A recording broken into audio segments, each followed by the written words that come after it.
about the CPR according to the NCORD guidelines. NCORD is National Committee of Resuscitative Training in Malaysia. Got it? The mnemonics published in the NCORD is that DRSABCD, doctors ABCD. I'll go according to that mnemonics. Okay, number one is D. What is D? There are two types in D. One is like this, moving the patient away from danger. Yes. Another is like this, wearing the gloves. Prevent the danger towards the patient, prevent the danger towards the resuscitator. So there are two Ds. After D, we will go to R. R is resuscitation, response. R is responsiveness, sorry. Okay, for responsiveness, you need two hands, two shoulders, two taps. Hello, hello, are you okay, mister? Two hello. Finish. After checking for responsiveness, the patient is not responding at all. So you go to the next step. If the patient responds, it's okay, nothing to do. Now, no response, you go to the next step. The next step is S. S is shouting. I will shout to emergency and ask for two things like this. Emergency, emergency, bring the resuscitation trolley and the defibrillator. Shouting is finished. I shout into the ward.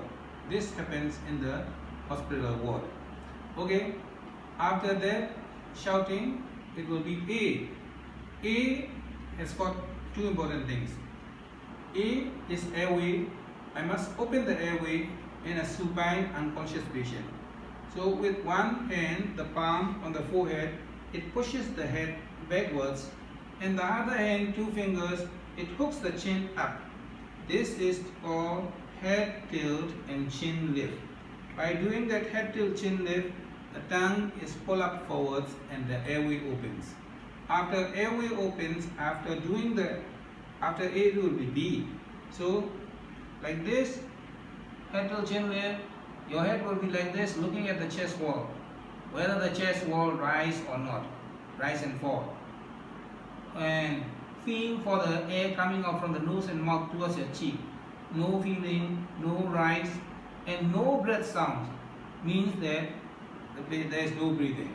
You must find out whether there is no breathing or abnormal breathing, such as gasping.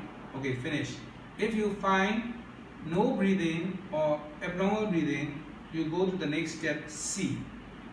So now there is no breathing. I must go to the next step, C. A, B, C. DRS, A, B, C. C is for compression. Compression. Where will you compress? This is the center of the chest. With what? With your heel of the palm. Using how many hands? Two hands. What are the hands doing? The fingers are interlocked. And then, how about the elbow? The elbows must be always straight. What is the direction? The direction, here you put the heel, and then the direction is vertical or perpendicular. Not like this, vertical or perpendicular. And then, how much? What is the depth? The depth is at least 5 centimeters. You can hear the clap clap. If it is not 5 centimeters, 3 centimeters, I'll show you. There is no clap clap. There is clap clap. It shows that your compression, depression of the anterior chest wall, at least 5 centimeter depth. That is the compression. And then the rate. The depth is at least 5 centimeter. The rate is also at least 100 per minute. This approximately is 100 per minute. Okay, at least 100 per minute. And then you must give breaths also using the Ladal bag or Ambu bag. So when you give, you have to give 2 breaths after every 30 compression. 30 is to 2. 30 compression followed by 2 breaths. 30 compression in 10 seconds and 2 breaths in 5 seconds. For breaths, you go to the head end of the table and then you correctly put this mask on the face. Not like this, but like this. And then the second step is C. Index finger, thumb. C. C is compression. You compress downwards. And then E. CE technique. E. E is elevation. So compression and elevation. And the mask is tight fit now. And then the next step is maintenance of the head till chin lip position. And then after that you squeeze. 1, 2, and look at the chest wall rise. I'll show you how the chest wall rise. Can you see the chest wall rise? Okay, only 2 breaths. 1 second for squeeze, 1.5 seconds for relaxation, 2 times is 5 seconds. So the breaths are for 5 seconds, 2 breaths, and then you go back to the compression using the heel of the palm 30 times. Okay. While doing the 30 compression in 10 seconds, 2 breaths in 5 seconds, after that the important thing is that you must never leave the patient without any compression for more than 10 seconds. Time is very, very, very important. That is why when you find there is no breathing or abnormal breathing, you go directly to the compression. You don't go for the pulsation, not at this time, because time is very precious. After doing that 30:2 for 5 cycles, you can go for the compression, but never stopping the compression for more than 10 seconds. Within 10 seconds, you feel for it. If you can feel for it, okay. If you cannot feel for it, go back. Not taking more than 10 seconds. Go back to the compression. And then, when will you begin remind you back, when will you begin the compression is, the first one is, there must be no responsiveness. The patient must be unconscious. The second point is, breathing or no breathing or abnormal breathing. When these 2 are fulfilled, you start the compression. And when will you stop the compression? You stop the compression when the patient recovers. He is breathing, okay. There is good pulse, okay. First, when the patient recovers. Second, when you are dead tired, you have been doing for 1 hour, 2 hours, and you can't continue anymore. You are dead tired. You might get a heart attack. At that time, you stop. Can't help it. And then the third thing, when you will stop the maneuver is when someone arrives. Maybe the truck driver or passerby, and you took turns. 5 cycles by you, and then 5 cycles by him. 5 cycles or every 2 minutes you can change. And after completion of the 5 cycles, you can also, if the defibrillator is right, you can use the defibrillator at the time, never taking more than 10 seconds. Shock with a biphasic machine. One electrode is put here, the other is at the apex. The first one below the right clavicle near the sternal border. The second one, 5th intercostal space, mid-clavicle line, somewhat like that. And then you charge it with the biphasic machine 180 to 200 joules, and then you shock the patient. Okay, that is defibrillation.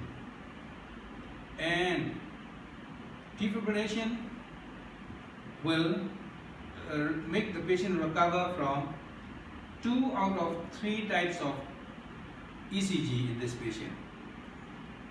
4 types.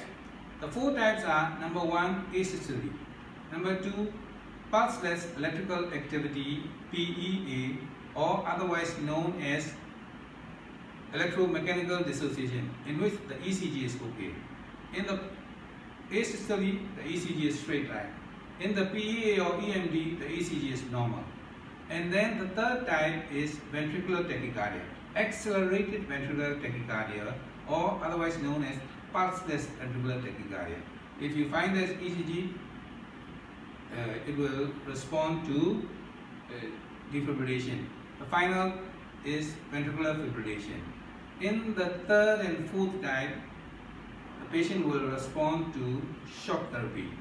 In the first and second type, it won't respond. So you must know the 4 ECG. After you taken the ECG, you can look at it. If it is ventricular, accelerated ventricular tachycardia or ventricular fibrillation, you can do it. Wait, now. I've shown you all these things. To stop recovery, never need more than 10 seconds. ECG, PEA. Oh, I'll tell you about recovery position. Look at me. The recovery position.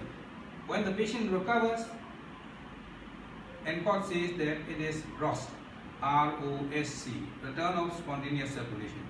When the patient recovers, the patient is lying on the floor, and if you want to move the patient to a recovery position on his left side, to the left hand should go like this on the floor, right angle, and then right hand should go under the cheek, and then you raise the right knee.